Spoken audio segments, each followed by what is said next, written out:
Hello everyone, I Neha Garg welcomes you all to my channel magical law. आज हम पढ़ेंगे registration act के बारे में। रजिस्ट्रेशन एक्ट 1908 क्या कहता है? रजिस्ट्रेशन एक्ट 1908 रजिस्ट्रेशन एक्ट कहता है कि आपको हर उस डॉक्यूमेंट का रजिस्ट्रेशन करवाना ज़रूरी है जो आपकी इमूवेबल प्रॉपर्टी के रिगार्डिंग राइट्स को अफेक्ट करता है, आपके लीगल राइट को ट्रांसफ़र करता है या किसी और के फेवर में क्रिएट डिक्लेयर करता है। तो आपको हर उस डॉक्यूमेंट का रजिस्ट्रेशन करवाना ज़रूरी है जो आपकी इमूवेबल प्रॉपर्टी को अफेक्ट करता है। तो आइए पढ़ते हैं एक्ट के अंदर क्या लिखा हुआ है प्रॉपर्टी के डॉक्यूमेंट्स के रिगार्डिंग। जो हमारा रजिस्ट्रेशन एक्ट है उसने हमारे रजिस्ट्रेबल डॉक्यूमेंट्स को टू पार्ट्स में डिवाइड किया है। First one which is compulsory registrable and the second one which is voluntarily registrable. The documents which are compulsory registrable are covered under Section 17 of the Registration Act, and the documents which are voluntarily registrable are covered under Section 18 of the Registration Act. What does Section 17 says and what does Section 18 says? We'll read it later. Now let's start with the Section 17. Section 17 deals with the documents whose registration is compulsory. ऐसे कौन कौन से documents हैं जिनका registration compulsory होगा? First point पे आते हैं हम. First point is instrument of gift of immovable property. अगर आप किसी को भी कोई इमूवेबल प्रॉपर्टी गिफ्ट देते हैं तो उसका रजिस्ट्रेशन ज़रूरी है. अगर आपने किसी को इमूवेबल प्रॉपर्टी दी है तो आज की डेट में उसका जो लीगल ऑनरशिप है वो आपके नेम पे है. रजिस्ट्रार के पास जो डॉक्यूमेंट है, गवर्नमेंट के पास जो डॉक्यूमेंट है, उनके अकॉर्डिंग वो जो ऑनरशिप है वो आज भी आप ही की है. अगर आप अपनी प्रॉपर्टी कंप्लीटली किसी को गिफ्ट करते हैं तो उसका रजिस्ट्रेशन आपके डोनी के नाम पर होना कंपल्सरी है. तो instrument of gift of immovable property. अब यहाँ ये इमूवेबल प्रॉपर्टी की बात क्यों करता है, मूवेबल प्रॉपर्टी की बात क्यों नहीं करता? अगर आपने मूवेबल प्रॉपर्टी किसी को भी दी है उठाकर तो वो प्रॉपर्टी उसी की हो जाती है, उसके लिए कोई गिफ्ट डीड ज़रूरी नहीं है. And movable and immovable property को उनके लाइफ स्पेन के ऊपर भी बाइफर्केट किया हुआ है. जो मूवेबल प्रॉपर्टी होती है वो कुछ टाइम के लिए चलती है आपकी, for example 1 year, 2 year, 5 year, maximum 10 years. But जो इमूवेबल प्रॉपर्टी है वो आपकी सालों साल चलती है. कोई बिल्डिंग 10, 20, 50, 100 ईयर्स तक भी चलती है. नॉर्मली 50 to 60 ईयर्स का इनका लाइफ स्पैन होता है. तो यहाँ पे कंपल्सरली इसको कवर किया गया है इमूवेबल प्रॉपर्टी के अंडर. मूवेबल प्रॉपर्टी भी कवर हो सकती हैं बट जो कंपल्सरी रजिस्ट्रेशन का रूल है वो सिर्फ इमूवेबल प्रॉपर्टी पे लगता है, क्योंकि immovable property is a major thing. It can not move from here to there. Dhoni can not take it anywhere. Dhoni can sell it, but Dhoni cannot take it anywhere. And further, as per the Transfer of Property Act, to completely enjoy the property, he has to take it in his own ownership. अच्छा, immovable property को कौन registration के लिए लेके जाएगा? Donor है जो जिसने आपको गिफ्ट दिया है वो भी रजिस्ट्रेशन के लिए आपके साथ चल सकता है, या फिर डोनर नहीं जा पा रहा है किसी रीज़न से या डोनर की डेथ हो गई है, उस केस में डोनर का जो ऑथराइज्ड रिप्रेजेंटेटिव है वो जाएगा आपको लीगल हेयर्स जो हैं उनके, या फिर Dhoni itself with the proper signed gift deed आप रजिस्ट्रार के पास लेकर जाइए. रजिस्ट्रार आपके डॉक्यूमेंट को रजिस्टर कर देगा. The first point is instrument of gift of immovable property. Any gift of immovable property should be compulsorily registrable. Now the second point is other non-testamentary instrument other than the instrument of gift of immovable property which purports मतलब purpose, जिसका मकसद क्या है? Purports or operate to create, declare, assign, limit or extinguish, whether in present or in future, any right, title, interest, whether vested or contingent, of value of 100 rupees and upwards, to or in immovable property situated in a district in which this act is in force. क्या बोलना चाहता है यहाँ पे? Act बोलता है कि other non testamentary instrument. What is non-testamentary instrument? Testamentary instrument are wills. जब कोई टेस्टर अपनी विल बनाता है तो उसे टेस्टामेंट्री इंस्ट्रूमेंट कहा जाता है. यानी कि कौन से नॉन टेस्टामेंट्री इंस्ट्रूमेंट हुए? Any instrument other than will. Non testamentary instruments are instruments other than will. यहाँ पे ब्रैकेट में ये बोलता है other than instrument of gift of immovable property. इस पॉइंट में ये इमूवेबल प्रॉपर्टी की गिफ्ट को एक्सक्लूड क्यों कर रहा है? क्योंकि हमने इमूवेबल प्रॉपर्टी को ऑलरेडी ऊपर फर्स्ट पॉइंट में इंक्लूड किया है. तो यहाँ पे ये अदर नॉन टेस्टामेंट्री इंस्ट्रूमेंट बोलता है other than instrument of gift of immovable property. It means gift of immovable property के लिए जो इंस्ट्रूमेंट बना that is also a non testamentary instrument. यहाँ पे से बाइफर्केट क्यों कर रहा है, आगे पढ़ते हैं हम क्यों बाइफर्केट इसने किया है। अदर नॉन टेस्टामेंट्री इंस्ट्रूमेंट विच पर्पस और ऑपरेट टू क्रिएट, उस नॉन टेस्टामेंट्री इंस्ट्रूमेंट का पर्पस क्या होना चाहिए, क्रिएट, डिक्लेयर, असाइन, लिमिट और एक्सटिंग्विश। या तो वो राइट क्रिएट करे, डिक्लेयर करे, असाइन करे, लिमिट करे या फिर एक्सटिंग्विश। लिमिट और एक्सटिंग्विश में यहाँ पे डिफरेंस ये है कि लिमिट का मतलब होता है आपके राइट को कुछ कम करना, एक्सटिंग्विशमेंट का मतलब खत्म करना। वेदर इन प्रेजेंट और इन फ्यूचर, या तो वो आज की डेट से आपके राइट को क्रिएट कर रहा है, डिक्लेयर कर रहा है, असाइन, लिमिट या एक्सटिंग्विश, या फिर फ्यूचर डेट से क्या कर रहा है, वो कोई भी राइट, टाइटल या इंटरेस्ट। राइट आपको कोई भी अधिकार वो दे रहा है, टाइटल आप टेनेंट हो सकते हो उनके, आप लेसी हो सकते हो या आप डोनी हो सकते हो, एंड इंटरेस्ट आपका कोई भी इंटरेस्ट हो सकता है। इंटरेस्ट यानी कि आप फिशरीज का बिजनेस आपको दे सकता है, रेंट कलेक्शन का काम आपको मिल सकता है, या आपको उसका ट्रस्ट अपॉइंट किया जा सकता है, एनी इंटरेस्ट। वेस्टेड और कॉन्टिंजेंट, वेस्टेड जो आज की डेट से ही आपका हो गया, contingent on the happening of certain events in future आपको मिलेगा। तो यानी कि ऐसे नॉन टेस्टामेंट्री इंस्ट्रूमेंट या तो प्रेजेंट में या फ्यूचर में वेस्टेड भी हो सकता है, कॉन्टिंजेंट भी हो सकता है, जो आपको राइट दे रहे हैं, टाइटल दे रहे हैं, इंटरेस्ट दे रहे हैं, किस पर, of value of 100 rupees and upwards to और इन इमूवेबल प्रॉपर्टीज। यहाँ पे वर्ड यूज किया इन्हें टू और इन। टू अगर आप राइट दे रहे हैं, टू इंटरेस्ट दे रहे हैं तो इन, टू और in immovable property situated in the district in which this act is in force. जहाँ जहाँ ये एक्ट एप्लीकेबल है वहाँ वहाँ आप जाकर इसे रजिस्टर करवा सकते हैं। तो first two points are clear, instrument of gift of immovable property and other non testamentary instrument which purpose to create, declare, assign, limit, extinguish any right, title or interest whether in present or in future on immovable property of value more than ₹100। आज तक भी इस act में जो value है वो 100 rupees ही है, इसे अमेंड नहीं किया गया है, तो आपको 100 रुपीज़ वैल्यू ही याद करनी है, एक्ट की जो वैल्यू है वो 100 ही है। Now the next point is non-testamentary instruments which acknowledge the receipt or payment of any consideration on account of creation, declaration, assignment, limitation or extinction of any such right, title or interest। यहाँ क्या बोलता है, second point में हमने पढ़ा आप right create कर सकते हो, डिक्लेयर कर सकते हो, असाइन कर सकते हो, लिमिट कर सकते हो और एक्सटिंक्ट कर सकते हो। अगर आपने ऐसा कोई राइट डिक्लेयर किया है या ऐसा कोई इंटरेस्ट डिक्लेयर किया है जिससे कि सामने वाली जो पार्टी है उसके पास राइट आ जाता है कोई पेमेंट रिसीव करने का ऑन योर बिहाफ, तो उस केस में भी उस इंस्ट्रूमेंट को आप रजिस्टर करवाएंगे। Any non testamentary instrument which includes या विच एक्नॉलेज द रिसिप्ट और payment of any consideration on account of the creation, declaration, assignment, limitation और extinction of any such right, title और interest. For example mister A ने mister B को अपना agent appoint किया है ताकि mister B mister A के house का रेंट कलेक्ट कर सके, ईयरली रेंट कलेक्ट कर सके। तो यहाँ पर जो मिस्टर बी है वो मिस्टर ए की प्रॉपर्टी के लिए रेंट कलेक्ट कर रहे हैं। तो यहाँ पे इस डॉक्यूमेंट का, इस डीड का रजिस्टर होना ज़रूरी हो जाता है कि मिस्टर बी के पास सर्टेन राइट्स हैं कि वो मिस्टर ए की प्रॉपर्टी पर जाकर उनके टेनेंट से रेंट ले सके।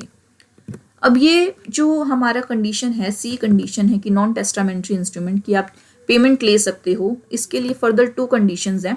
तो to be registrable under this clause a receipt must satisfy the following 2 conditions.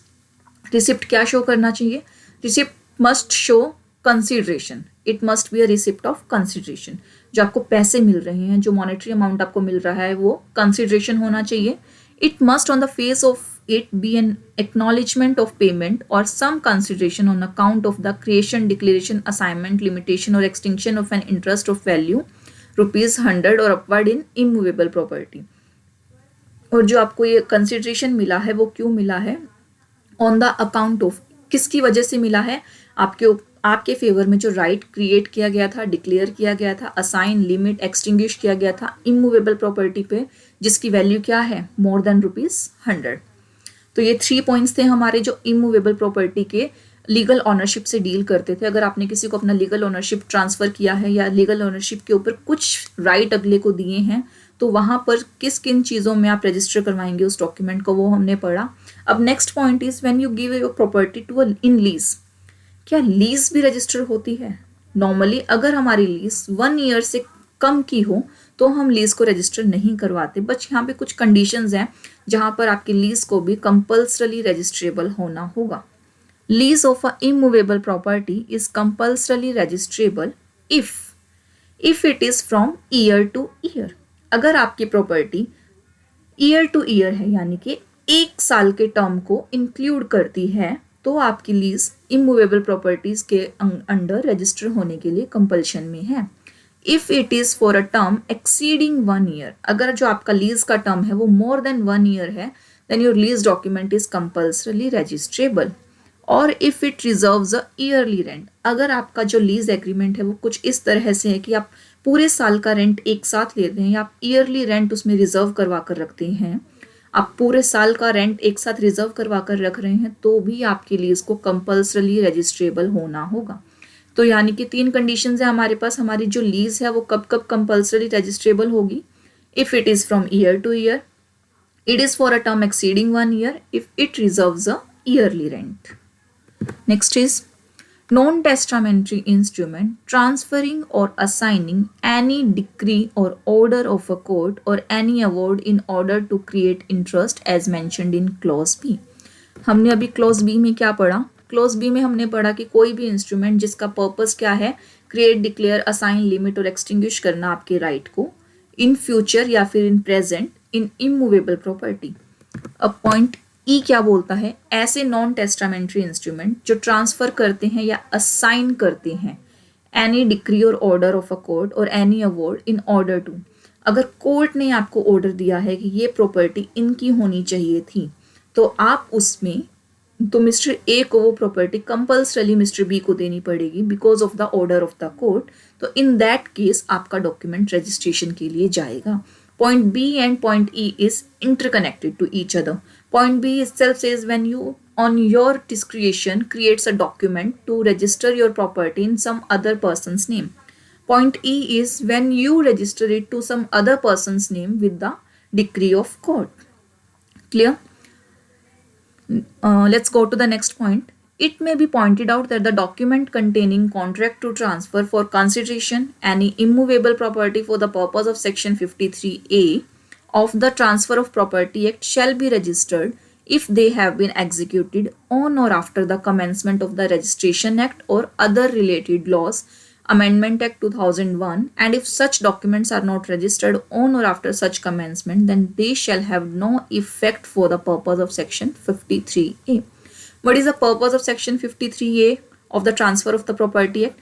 Transfer of the Property Act deals with the transfer of property. आप अपनी प्रॉपर्टी को कब कब ट्रांसफर कर सकते हो, कैसे कैसे ट्रांसफर कर सकते हो। लीगल आप राइट आप तभी ट्रांसफर कर पाओगे किसी प्रॉपर्टी के जब वो प्रॉपर्टी आपके खुद के नाम पर रजिस्टर होगी। तो यहाँ पे क्या बोलता है? It may point out that document containing contract to transfer for a consideration. अगर आपके पास वो डॉक्यूमेंट है, आपने किसी के साथ एग्रीमेंट किया है, कॉन्ट्रैक्ट किया है कि आप अपनी प्रॉपर्टी को ट्रांसफर करेंगे फॉर कंसिडरेशन। यहाँ पे हम लोग वर्ड क्यों यूज कर रहे हैं ट्रांसफर फॉर कंसिडरेशन? अगर वो फॉर कंसिडरेशन नहीं है देन इट विल कवर्ड अंदर गिफ्ट ऑफ इमूवेबल प्रॉपर्टी। यानी कि ट्रांसफर फॉर कंसिडरेशन, हम सम कंसिडरेशन के लिए हमारी प्रॉपर्टी ट्रांसफर कर रहे हैं।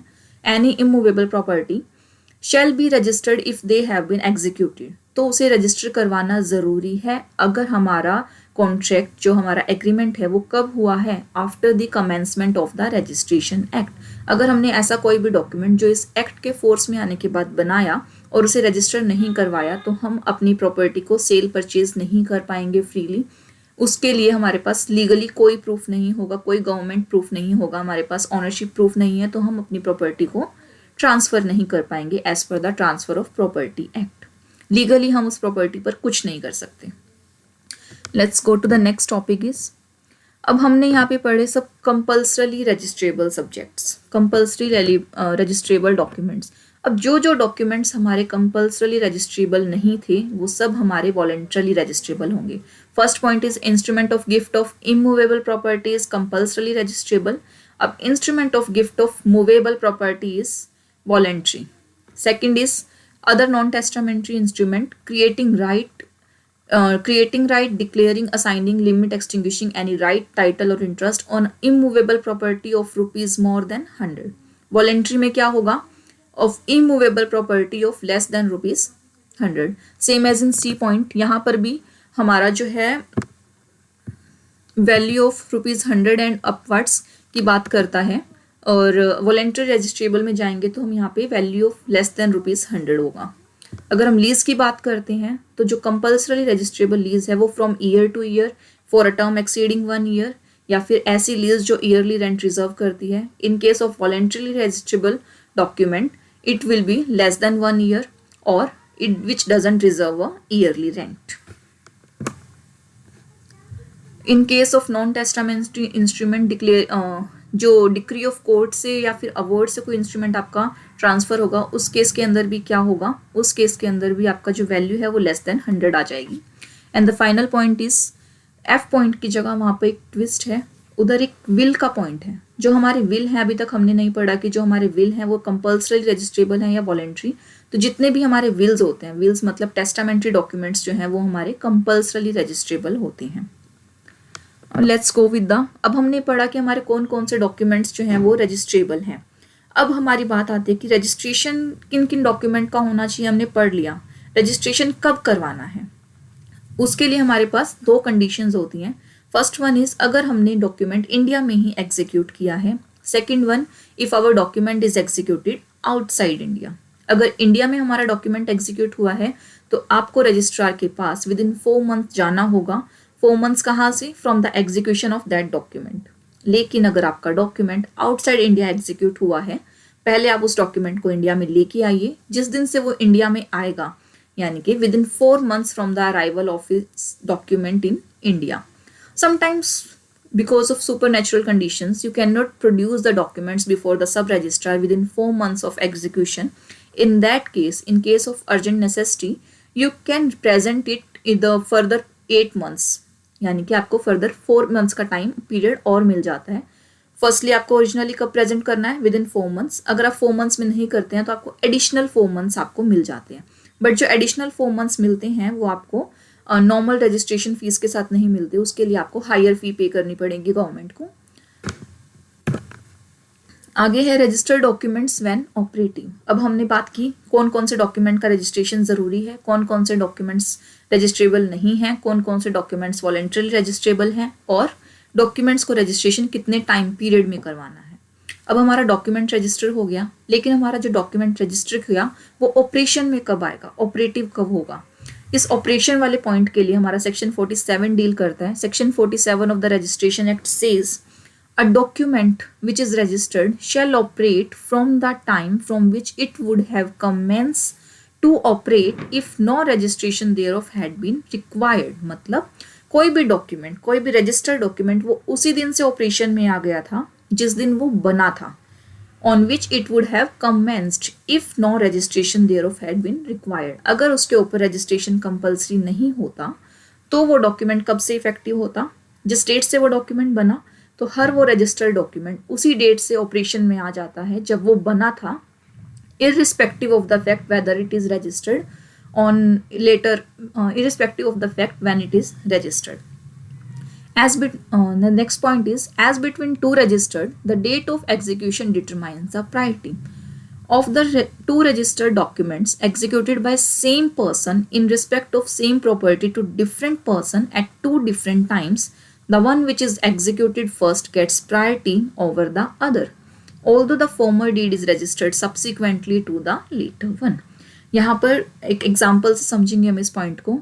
मिस्टर ए है, मिस्टर ए ने मिस्टर बी एंड मिस्टर सी को सेम प्रॉपर्टी बेची. मिस्टर ए के पास अपना घर है, मिस्टर ए ने अपना घर मिस्टर बी एंड मिस्टर सी को बेचा. तो जो मिस्टर ए ने मिस्टर बी को अपना घर बेचा एंड मिस्टर ए ने वही घर मिस्टर सी को भी बेचा. Same person, same property with two different peoples, यानी कि executed by same person on the same property with two different persons. अब क्या हुआ, मिस्टर ए ने मिस्टर बी को जो अपना घर बेचा वो बेचा 25 नवंबर 2020 एंड मिस्टर ए ने मिस्टर सी को जो अपना घर बेचा वो बेचा 26 नवंबर 2020। अब दोनों डॉक्यूमेंट्स की एग्जीक्यूशन डेट डिफरेंट है। फर्स्ट डॉक्यूमेंट जो हमारा एग्जीक्यूट हुआ था that is on 25 November 2020 and the second document which is registered on 26 नवंबर 2020। अब हुआ क्या कि मिस्टर बी ने जो अपना डॉक्यूमेंट है वो रजिस्टर करवाया 10th ऑफ दिसंबर 2020। मिस्टर सी ने जो अपना डॉक्यूमेंट रजिस्टर करवाया वो करवाया 12th of December 2020। In this case which document will get priority?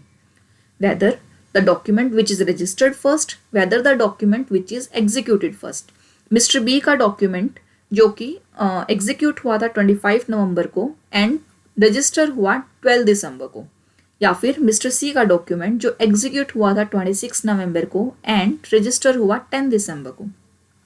Here, the document which is executed first will get priority over the another.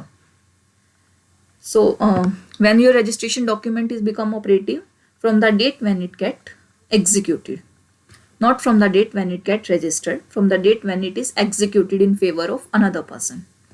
So, this is what section 47 says about the registered document. Now, अब sometimes ऐसा होता है कि कोई अगर mister सी ने अपना document register नहीं करवाया होता, वो डॉक्यूमेंट अनरजिस्टर्ड होता, तब क्या होता? अगर मिस्टर सी ने अपना डॉक्यूमेंट रजिस्टर ना करवाया होता तो मिस्टर बी का डॉक्यूमेंट ही प्रिवेल करता। Document which is executed first या document which is registered first? Let's have a look what section 50 says about the registered and unregistered document.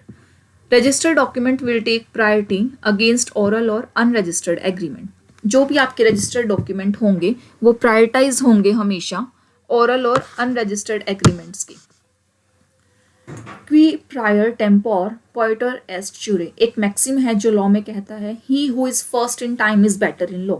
हमने अभी सेक्शन 47 में पढ़ा जो पहले एग्जीक्यूट हुआ वही वैलिड है, जो बाद में रजिस्टर होता है तो होता रहे क्योंकि आपके पास 4 months का टाइम है उसे रजिस्टर करवाने का। बट इफ आपने सोचा कि ठीक है 4 months तक करवा लेंगे तो आपका तो डॉक्यूमेंट अनरजिस्टर्ड रहेगा ना उस टाइम तक। नहीं, विच is executed first and it should be valid document. Valid कब होगा? जब वो रजिस्टर्ड होगा। अगर आपका डॉक्यूमेंट एग्जीक्यूटेड भी है और रजिस्टर्ड भी है फर्स्ट तो आप वो डॉक्यूमेंट आपके ऑनरशिप को प्रूव करता है। तो what does this maxim say? He who is first in time is better in law, वही हमने सेक्शन 47 में पढ़ा। But section 48 is a exception to section 47। Section 48 बोलता है priority of the registered agreements over oral agreements. Mister A ने mister B को घर बेचा, मिस्टर ए ने मिस्टर सी को वही घर बेचा जो उन्होंने मिस्टर बी को बेचा था, बट मिस्टर ए ने मिस्टर बी के साथ एक डीड साइन की, एक एग्रीमेंट बनाया और मिस्टर बी ने उस एग्रीमेंट को रजिस्टर करवा लिया। Here, the agreement between Mr. A and Mr. B is written and registered, and the agreement Mr. A and Mr. C is only verbal. So, verbal agreement will have no value in front of a registered written document. This section 48 say, what if Mr. A goes to Mr. C first? Mr. A ने वो oral agreement first execute किया था, irrespective of the registered agreement. वहाँ पे oral agreement की date को consider नहीं करेंगे हम, क्योंकि registered agreement will always prevail over any unregistered document और an oral document. So section 50 says priority of registered agreement over non-registered agreement. The first one example which we give in section 47 is Mr. A transfer its property in favor of Mr. B. Mr. A transfer its property in favor of Mr. C. Mr. A ने Mr. B के favour में जो property transfer की on 25 November 2020, mister A ने mister सी के favour में जो property transfer की ऑन 26 नवंबर 2020। अब मिस्टर सी जिनके पास वो प्रॉपर्टी 26 नवंबर को आई है उन्होंने उस डॉक्यूमेंट को रजिस्टर करवा लिया, एंड मिस्टर बी जिनके पास वो प्रॉपर्टी 25 नवंबर को थी उन्होंने उस डॉक्यूमेंट को रजिस्टर नहीं करवाया। So in this case Mr. C will prevail over Mr. B just because Mr. C is having a registered document. If both of the parties get their document registered, then the document which is executed first will prevail. In case one document is registered and one is unregistered, then the registered one will prevail. Clear? अब हम बात अब हमने पढ़ा कि registration का effect क्या है, अनरजिस्ट्रेशन का इफेक्ट क्या है, रजिस्ट्रेशन कितने टाइम में होना चाहिए। अब हम बात करते हैं कि रजिस्ट्रेशन का प्रोसेस क्या है। जब आपका एक डॉक्यूमेंट क्रिएट होता है, एग्जीक्यूट होता है, तो आप उसे सब रजिस्ट्रार के पास लेकर जाते हैं, जो हमारी रजिस्टरिंग अथॉरिटी है, जो उस डॉक्यूमेंट को रजिस्टर करती है। सब रजिस्टर क्या करेगा, जैसे ही आपने डॉक्यूमेंट सब रजिस्ट्रार को प्रेजेंट किया तो सब रजिस्ट्रार के पास 2 ऑप्शंस हैं।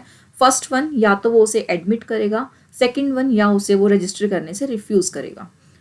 फर्स्ट वन अगर पॉजिटिव है, अगर उसे प्राइमा फेसी वो डॉक्यूमेंट सही लगता है, उस सारी जो लीगल फॉर्मेलिटीज अगर आपने कंप्लीट की है, तो वो उसे एडमिट कर लेगा। रिफ्यूज कब करेगा, जब उसे लगता है कि वो डॉक्यूमेंट सही नहीं है, वो डॉक्यूमेंट फोर्स्ड है, या पार्टीज ने अच्छे से साइन नहीं किया है, लीगली उस पर अच्छे से साइन नहीं हुआ है, या फिर वो एररनेस डॉक्यूमेंट है, या फिर वो जो डॉक्यूमेंट है, वो जो प्रॉपर्टी है, वो उस रजिस्ट्रार के जुरिस्डिक्शन में नहीं आती है। इन बेसिस पे जो हमारा सब रजिस्ट्रार है, वो उस प्रॉपर्टी को रजिस्टर करने से मना कर सकता है, रिफ्यूज़ कर सकता है। तो हमारे पास अब 2 केस हैं, एडमिट किया, अगर रिफ्यूज़ किया। पहले हम बात करते हैं कि अगर रजिस्ट्रार ने हमारा जो केस है, हमारी जो प्रॉपर्टी है, डॉक्यूमेंट्स है, उन्हें एडमिट कर लिया। जैसे ही डॉक्यूमेंट्स ने हमारे जो डॉक्यूमेंट्स है उन्हें एडमिट किया रजिस्ट्रेशन के लिए, the next step he will take is he will call a hearing. वो उन सब पार्टीज को बुलाएगा जो उस रजिस्ट्रेशन एक्ट में इंटरेस्टेड है, उन सब पार्टीज को सुनेगा कि क्या ये प्रॉपर्टी मिस्टर ए जो मिस्टर बी को प्रॉपर्टी दे रही हैं, क्या वो अपनी इच्छा से दे रहे हैं, फ्री कंसेंट से दे रहे हैं। If Mr. A is willing to transfer its property to Mr. B, then they will sign a valid deed in the presence of 2 witnesses, and the authority, if satisfied completely with the parties, then he will register the document. But if authority is not satisfied, if the parties are disputing to each other, if the parties are clashing, then what will the registrar do? He will not register the document and endorse the document with the word registration refused, and the entire process will come to the first point, whether it is admitted or refused. And this at the state when the authority is not satisfied, he will endorse your document as a registration refused. Then it will come to the first point where it is refused. अगर registration की है sub registrar ने, if the authority is satisfied and he registered the document, then the final step is registrar will issue you a registration certificate. अब बात करते हैं उस case की जहाँ पे हमारा रजिस्ट्रेशन जो है रिफ्यूज़ हो गया था। रिफ्यूज़न के 2 स्टेट्स हैं हमारे पास। First one, and the presentation of document, registrar ने उसे रिफ्यूज़ कर दिया एडमिट करने से। And the second point, when he find it with some errors, later on he find the parties are clashing with each other, या फिर कोई और टेक्निकल रीज़न की वजह से उसने उस डॉक्यूमेंट को एंडोर्स किया with the word registration refused. तो उस केस में क्या होगा, अगर सब रजिस्ट्रार आपके डॉक्यूमेंट को रजिस्टर नहीं कर रहा है, then you can appeal to the registrar office within 30 days of such refusal. जिस दिन सब रजिस्ट्रार ने आपके डॉक्यूमेंट को रजिस्टर करने से मना किया, उसके विद इन 30 days आप रजिस्ट्रार के पास जा सकते हैं, अपील कर सकते हैं कि हमारे डॉक्यूमेंट को रजिस्टर करवाइए। अगर हियरिंग में रजिस्ट्रार को लगता है कि your document should get registered, then he will order the sub registrar to get it registered. After that decree, you should present it to the sub-registrar office within 30 days of that order, when the registrar ordered to sub-registrar to register the same. In case registrar को भी लगता है कि वो document register नहीं होना चाहिए और वो ऐसा ऑर्डर नहीं देता सब रजिस्ट्रार को, तब आप क्या करेंगे? Then you have an option to file a suit against the registrar within 30 days of the refusal. यानी कि अगर रजिस्ट्रार भी आपकी ट्रांजैक्शन को मना कर देता है, तो आप रजिस्ट्रार के अगेंस्ट केस फाइल कर सकते हैं in the civil court within 30 days of the refusal. अगर सिविल कोर्ट का ऑर्डर ये आता है, डिक्री में बोलता है, वो रजिस्ट्रार को ऑर्डर करता है कि आपको ये डॉक्यूमेंट रजिस्टर करना होगा, then party are liable to present the document with the registrar within 30 days of such order. So this is all about what the Registration Act says about the registration of a document. I hope you like the video. If you have any doubt, please comment below, and do like, share and subscribe my video. Thank you.